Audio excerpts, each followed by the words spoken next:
যে ব্রেকিং আমাদের কাছে আসছে, মোহাম্মদ ইউনূস বোধহয় বুঝতে পারছেন তাকে পগার পার হতে হবে এবং শেখ হাসিনা অসম্ভব হলেও ফিরে আসতে পারেন হয়তো। অবশেষে সামনে আসছেন শেখ হাসিনা এই মুহূর্তে।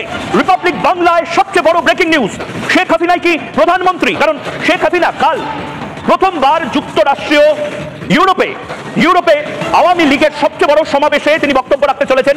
প্রধানমন্ত্রী আপনারা তাই মনে করছেন? এখনো প্রধানমন্ত্রী, শুধু আমরা তাই মনে করছি না, এটা হলো বাংলাদেশের সংবিধান অনুযায়ী, রক্ত লেখা যে সংবিধান, সেই সংবিধান অনুযায়ী তিনি এখনো বাংলাদেশের মাননীয় প্রধানমন্ত্রী। এবং আপনারা একটি পোস্টার চেপেছেন বিশাল জনসমাবেশ লন্ডনে 8ই ডিসেম্বর, এখন তিনি কি লন্ডনে আসছেন? ডক্টর মোহাম্মদ ইউনূসকে 1 ঘন্টার ভিতরে পদত্যাগ করতে হবে, না হলে তার ডিসিশন চেঞ্জ করতে হবে। শেখ হাসিনার পদত্যাগের পর থেকে দেশ জুড়ে যে অস্থিরতা বিরাজ করছে, এটার শেষ কোথায় আমরা জানি না। ইউনূস এবং সমন্বয়কদের ভিতরেও কিন্তু ঝামেলা চলছে। ইউনূস থাকবে কি থাকবে না এটারও কোনো গ্যারান্টি নেই। মূল কথা, আমাদের দেশ এমন একটা টিকে যাচ্ছে যেটা আমাদের কল্পনার বাইরে। এক্স্যাক্টলি কি হতে যাচ্ছে প্রতিদিনকার আপডেট নিয়ে আমরা হাজির হয়েছি, তো দেখতে থাকুন ভিডিওটি। বুঝতে পারছেন তাকে পগার পার হতে হবে এবং শেখ হাসিনা অসম্ভব হলেও ফিরে আসতে পারেন হয়তো। অবশেষে সামনে আসছেন শেখ হাসিনা এই মুহূর্তে। রিপাবলিক বাংলায় সবচেয়ে বড় ব্রেকিং নিউজ, শেখ হাসিনাই কি প্রধানমন্ত্রী? কারণ শেখ হাসিনা কাল প্রথমবার যুক্তরাষ্ট্রীয় ইউরোপে আওয়ামী লীগের সবচেয়ে বড় সমাবেশে তিনি বক্তব্য রাখতে চলেছেন ভার্চুয়ালি। তিনি নির্বাসনে রয়েছেন কিন্তু প্রথমবার তিনি ভাষণ রাখতে চলেছেন এবং এই যে সাহস, এই যে স্পর্ধা, এই স্পর্ধা কিন্তু অনেক কিছু বলে দিতে পারে। কেন বলছি এই কথা? তার কারণ শেখ হাসিনা তিনি এবং তার যারা আওয়ামী লীগের সদস্য রয়েছেন তারা কিন্তু লাগাতার বলে এসেছেন শেখ হাসিনার সরকারই পড়ে যায়নি, শেখ হাসিনা রেজিগনেশনই দেয়নি। একবার যদি চট করে দেখে নি যে শেখ হাসিনার পদত্যাগ এবং তার পাশাপাশি শেখ হাসিনার রেজিগনেশন কন্ট্রোভার্সিটা এখনো কি প্রধানমন্ত্রী রয়েছেন শেখ হাসিনা, ভয়ঙ্কর গুজব। মোহাম্মদ ইউনূস তিনি নিজে এখনো সারা বিশ্বকে শেখ হাসিনার রেজিগনেশন লেটার দেখাতে পারেননি। শেখ হাসিনা যদি রিজাইন করে, পদত্যাগ করে, ভাই রেজিগনেশন লেটারটা দেখাও, এই আমার হাতে এই মুহূর্তে কি লেটার আছে, সেরকম ভাবে শেখ হাসিনার পদত্যাগপত্র দেখিয়ে দাও। শেখ হাসিনার পদত্যাগপত্র নিয়ে যে জল্পনা, সেই জল্পনা কিন্তু ভয়ঙ্কর আকার নিচ্ছে। প্রধানমন্ত্রীর পদত্যাগের নথি নেই, এর আগে রাষ্ট্রপতি ভবন থেকে বলে দেওয়া হয়েছে। শেখ হাসিনা কাল কি মাননীয় প্রধানমন্ত্রী বাংলাদেশ হিসেবে ভাষণ রাখতে চলেছেন, লিখিত কোনো প্রমাণ নেই বঙ্গভবনে। তাহলে কি এখনো শেখ হাসিনা ভারতে যে নির্বাসিত রয়েছেন তিনি আসলে নির্বাসিত সরকারের প্রধান এই মুহূর্তে রয়েছেন?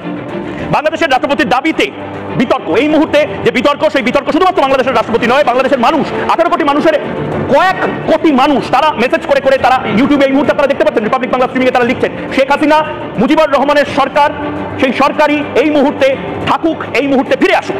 রাষ্ট্রপতিকে মিথ্যাবাদী বলে আক্রমণ হয়েছে, এর আগেই সমন্বয়করা আক্রমণ করেছেন, কিন্তু লাভের লাভ কিছু হয়নি। কারণ আবারও বলছি, শেখ হাসিনার পদত্যাগপত্র দেখাতে পারেন আইনি উপদেষ্টা আসিফ নজরুলের তোপ। কিন্তু আসিফ নজরুলকে আমি ওপেনলি বলছি রিপাবলিক বাংলাতে, আপনি আসুন আমার সাথে সাক্ষাৎকার দিন এবং আপনি দয়া করে শেখ হাসিনার পদত্যাগপত্রটা সামনে নিয়ে চলে আসুন, আমাকে ফ্যাক্সের মাধ্যমে প্রিন্ট আউট করে বা ডেলিভারি করে ভারতে পাঠিয়ে দিন। আমি পেট্রোপল থেকে কালেক্ট করে নেবো শেখ হাসিনার পদত্যাগপত্র, ওটা পৃথিবীকে দেখাবো এবং আপনাদের কথা মেনে নেবো, শেখ হাসিনার এবং আওয়ামী লীগের দাবিগুলো নস্যাৎ করে দেবো। কিন্তু এরকম সম্ভাবনা হচ্ছে না। শেখ হাসিনা কাল প্রধানমন্ত্রী হিসেবেই ওয়ার্ল্ড টেলিভিশনে প্রথমবার তিনি বক্তব্য রাখতে চলেছেন। আমেরিকার পর এবার ইউরোপের আওয়ামী লীগের যারা নেতৃত্ব রয়েছেন তারা আশায় বুক বাঁধছেন। কি বলতে পারেন শেখ হাসিনা?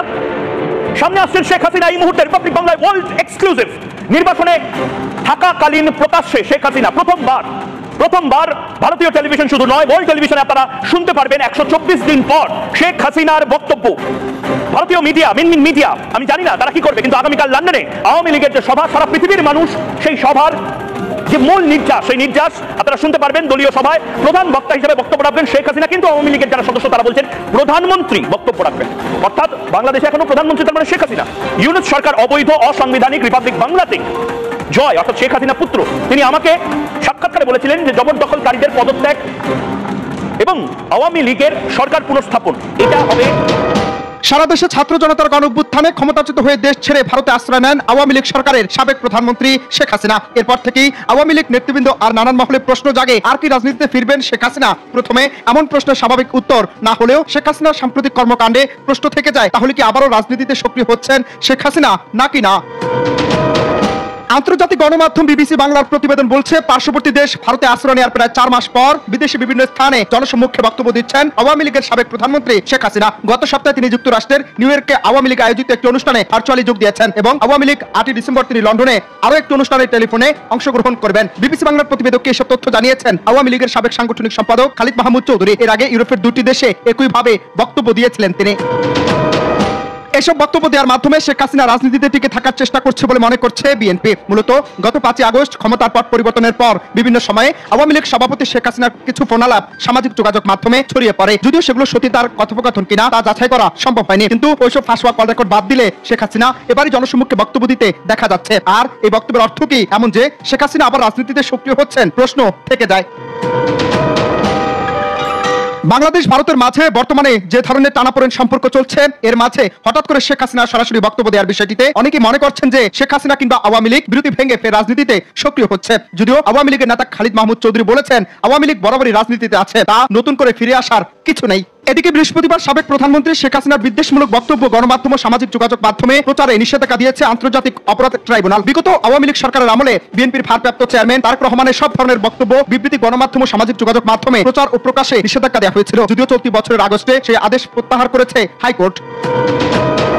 আওয়ামী লীগের পক্ষ থেকে জোরালোভাবে সব রকম প্রতিকূল পরিস্থিতি মোকাবিলা করার দাবি করা হলেও লেখক ও গবেষক মহিউদ্দিন আহমদ মনে করেন শেখ হাসিনা বা তার দলের লোকেরা কে কি করছেন না করছেন এই পুরো বিষয়টা একটি খেলার অংশ, এগুলো সব ফাঁকা আওয়াজ। তবে বিএনপির স্থায়ী কমিটির সদস্য সালাউদ্দিন আহমেদ জানিয়েছেন শেখ হাসিনার বিভিন্ন ধরনের বক্তব্য প্রসঙ্গে তিনি জানান শেখ হাসিনা যেখানে যাই বলছেন বাংলাদেশের রাজনীতির জন্য বিদ্বেষমূলক কথাবার্তাই বলছেন এবং সাম্প্রতিক সম্প্রীতির বিরুদ্ধে উস্কানিমূলক কথাবার্তা বলছেন। তিনি মনে করেন শেখ হাসিনার এগুলোর মাধ্যমে রাজনীতিতে টিকে থাকার চেষ্টা করছেন। অন্যান্য রাজনৈতিক দলের মধ্যে সংহতি আন্দোলনের প্রধান সমন্বয়কারী জুনায়েদ সাকি জানিয়েছেন সবশেষ জুলাই আগস্টে তিনি দেশ জুড়ে ব্যাপক হত্যাকাণ্ড চালিয়েছেন। এরকম হত্যাকাণ্ড চালিয়ে দেশ থেকে পালিয়ে গিয়ে আর রাজনৈতিক কাজ করার কোনো অধিকারের নৈতিক জায়গা থাকে না। এখন বিষয় হচ্ছে এমত অবস্থা নানান মহলে প্রশ্ন জাগছে দেশের 16 বছরের কলঙ্কিত অধ্যায় বলে আদৌ কি শেখ হাসিনাকে সাদরে গ্রহণ করবে সাধারণ জনগণ, সেটা নিয়ে ষড়যন্ত্র তথ্য ডালফালা মিলছে। তবে শেখ হাসিনা রাজনীতিতে সক্রিয় হলে আওয়ামী লীগ নেতৃবৃন্দের মধ্যে রাজনৈতিক মনোভাব সৃষ্টি হলে দেশের রাজনৈতিক পরিস্থিতি ভিন্ন মোড়ে যাওয়া অস্বাভাবিক কিছু নয়। যদিও সবচেয়ে বড় বিষয় হলো শেখ হাসিনার বিরুদ্ধে যে সকল মামলা রয়েছে সেগুলো মোকাবেলা করে আদৌ কি রাজনীতিতে আসতে পারবেন শেখ হাসিনা, সেটা নিয়ে 1 ঘন্টার ভিতরে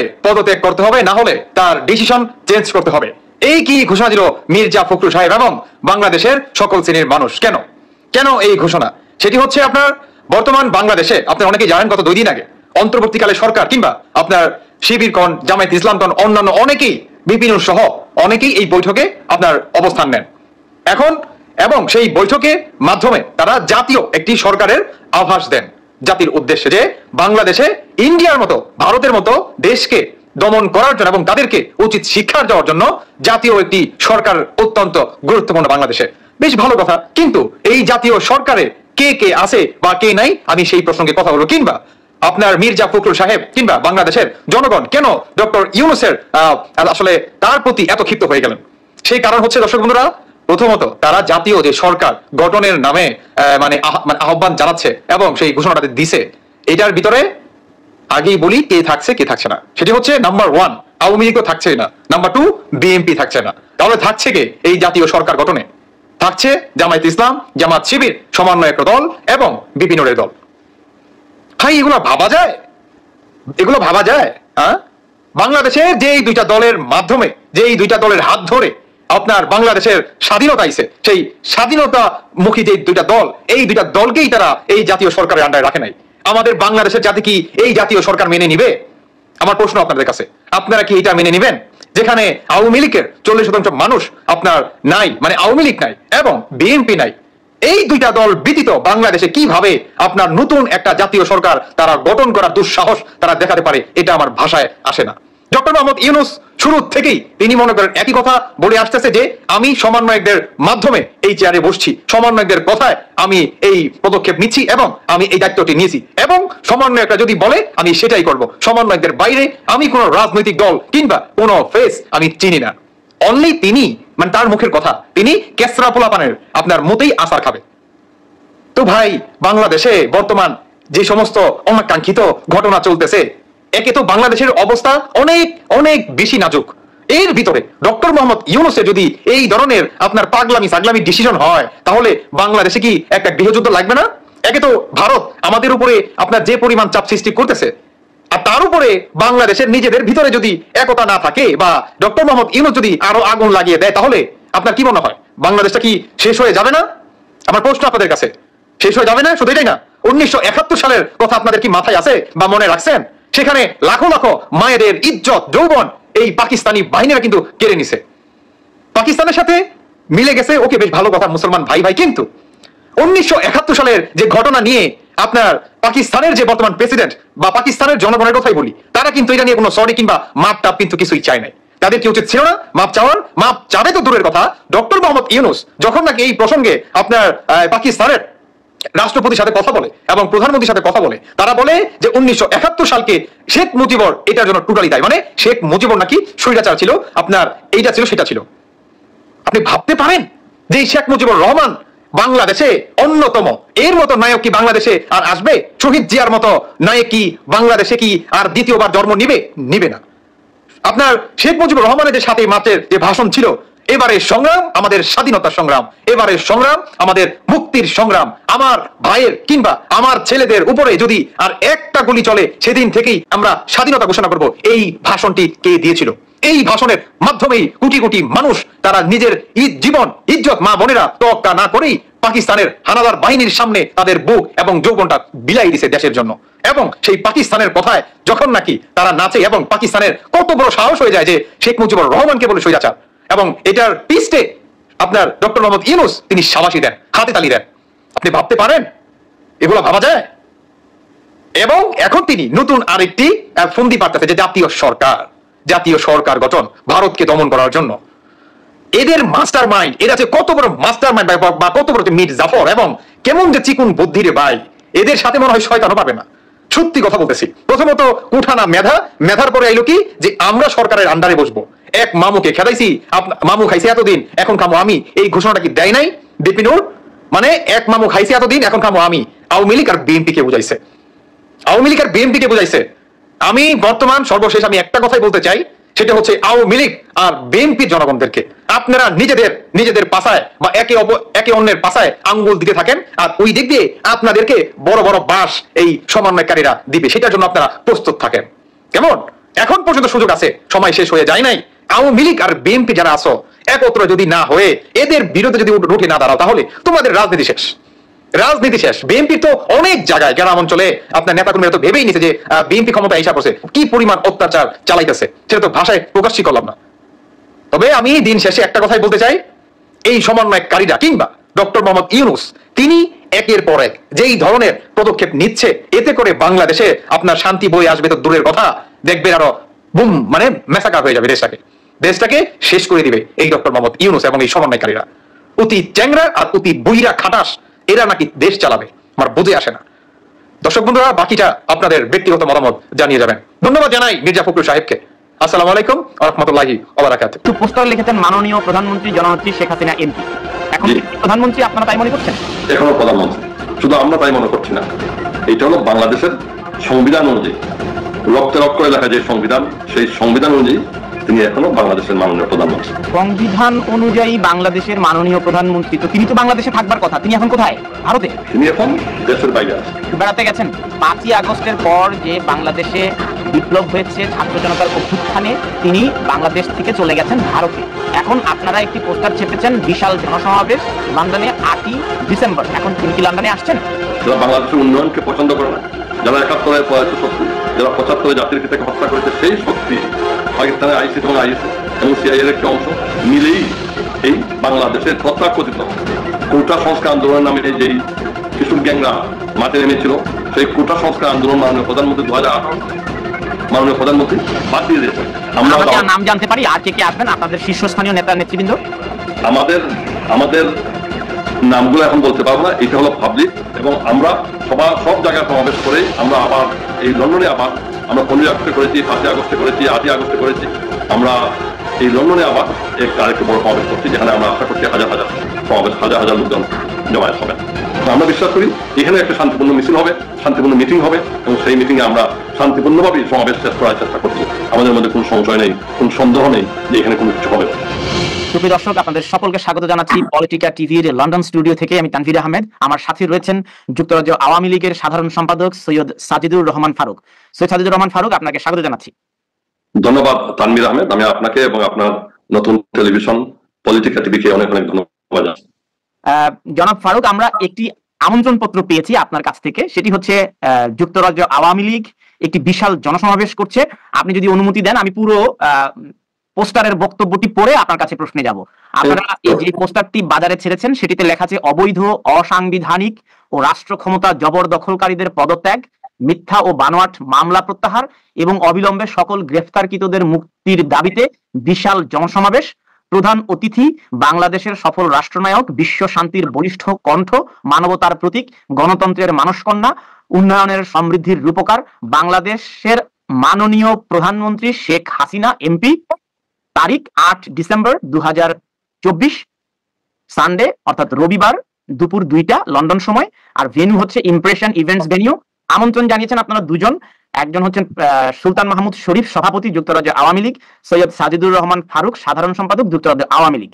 এই হচ্ছে আপনাদের পোস্টারের ভাষা। দর্শক, আমি পোস্টারটি পড়েছি হুবহুব যেভাবে লেখা আছে সেভাবে। আমার প্রথম প্রশ্ন জনাব সাজিদুর রহমান ফারুক, সাধারণ সম্পাদক যুক্তরাজ্য আওয়ামী লীগ, আপনার কাছে আপনারা একটি ছবি ব্যবহার করেছেন সাবেক প্রধানমন্ত্রী শেখ হাসিনার এবং তিনি আপনাদের দলীয় সভানেত্রী, কিন্তু পোস্টারে লিখেছেন মাননীয় প্রধানমন্ত্রী জননেত্রী শেখ হাসিনা এমপি।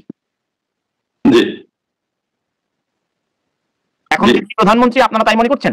এখনো প্রধানমন্ত্রী, শুধু আমরা তাই মনে করছি না, এটা হলো বাংলাদেশের সংবিধান অনুযায়ী, রক্তে রক্তে লেখা যে সংবিধান, সেই সংবিধান অনুযায়ী তিনি এখনো বাংলাদেশের মাননীয় প্রধানমন্ত্রী। তো সংবিধান অনুযায়ী বাংলাদেশের মাননীয় প্রধানমন্ত্রী, তো তিনি তো বাংলাদেশে থাকবার কথা, তিনি এখন কোথায়? ভারতে। তিনি এখন দেশের বাইরে আছেন। বেড়াতে গেছেন? এটা আপনি জানেন, এটা একটু ডিটেলস বলতে পারি। এখানে হলো বেড়ানোর সময় তো দেয়নি। এই আজকে যারা মাননীয় প্রধানমন্ত্রী, সফল রাষ্ট্রনায়ক, বিশ্বের নন্দিত নেত্রী, the longest women prime minister in the world, এবং মাননীয় প্রধানমন্ত্রীকে আয়রনিক লেডি হিসাবে বিশ্বে অনেক নেতৃবৃন্দরা বক্তব্য রাখেন। মাননীয় প্রধানমন্ত্রী এবং বাংলাদেশকে আপনার দেশে যে আজকে যে রাজা কিং চার্লস, তিনি যখন প্রিন্স চার্লস ছিলেন তখন তিনি বলেছেন the fastest growing economy in the world. এই কথা শুধু তিনি বলেন, এখানে বরিস জনসন বলেছেন, বিশ্বের বড় বড় রাষ্ট্রনায়করা বলেছেন যে fastest growing economy in the world.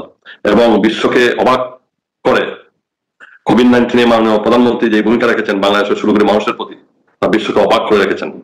এবং পরবর্তীতে যে মাননীয় প্রধানমন্ত্রীকে বিশ্ব নেতারা, বিশ্ব নেত্রীরা মানবতার নেত্রী বলে, কারণ বিশ্বের কোন নজির নেই যেখানে অনেক বড় বড় দেশ। আপনাকে বিনয়ের সাথে আমি থামাচ্ছি, এই প্রশংসাগুলো করেছেন বিশ্ব নেতারা, এতে কোনো ভুল নেই। এটি করেছেন 5ই আগস্ট পূর্ববর্তী সরকারে তিনি যখন প্রধানমন্ত্রী হিসেবে ছিলেন। আমার প্রশ্নটি হচ্ছে 5ই আগস্টের পর যে বাংলাদেশে বিপ্লব হয়েছে ছাত্র জনতার অভ্যুত্থানে, তিনি বাংলাদেশ থেকে চলে গেছেন ভারতে। এখন আপনারা একটি পোস্টার ছেপেছেন বিশাল জনসমাবেশ লন্ডনে 8ই ডিসেম্বর। এখন তিনি কি লন্ডনে আসছেন? আমি আপনাকে এই ব্যাপারে একটু বলি।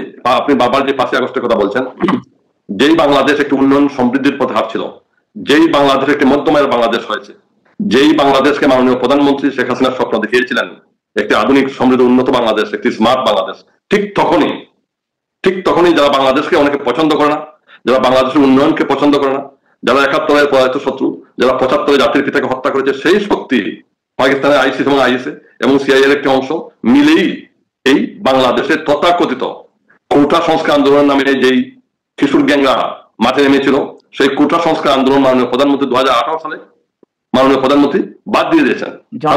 জনাব সৈয়দ ফারুক, আপনাকে বিনয়ের সাথে আবার বলছি, আমার প্রশ্নটি ছিল তিনি লন্ডনে এই ভিডিওটি আপনাদের কিরকম লাগলো এবং দেশের বর্তমান সময়ে যে পরিস্থিতিটা কোন দিকে যাচ্ছে এবং এটার পরিত্রাণের উপায় বা কি, এটা নিয়ে একটা কমেন্ট করে দেন এবং নির্দিষ্ট সব টপিকস জানার জন্য ফিল্ম স্পেয়ার সঙ্গেই থাকুন।